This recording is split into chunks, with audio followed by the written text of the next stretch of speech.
ഈ സാധനം നമ്മൾ ഓടിക്കണം. ആ സൈക്കിൾ അല്ല, അല്ല, അല്ല, സ്കൂട്ടർ അല്ല, അല്ല, റോക്കറ്റ് അല്ല, ബ്ലാബ്ല അല്ല, ഹെലികോപ്റ്റർ അല്ല, എയർപ്ലെയിൻ അല്ല, ഇത് ഈ വീട്ടിലുണ്ട് അല്ല, ഇത് കാർ. സാധനം അത് നമ്മളെല്ലാം യൂസ് ചെയ്യും.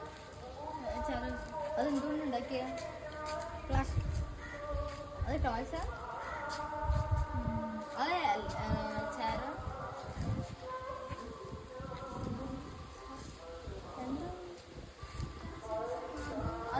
അത് എന്തുകൊണ്ട് അതുകൊണ്ട് എന്താ ചെയ്യാൻ പോണേ?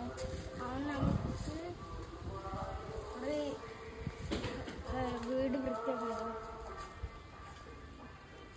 അത് ക്ലീനിങ്ങിന്റെ പ്രശ്നം. മോപ്പ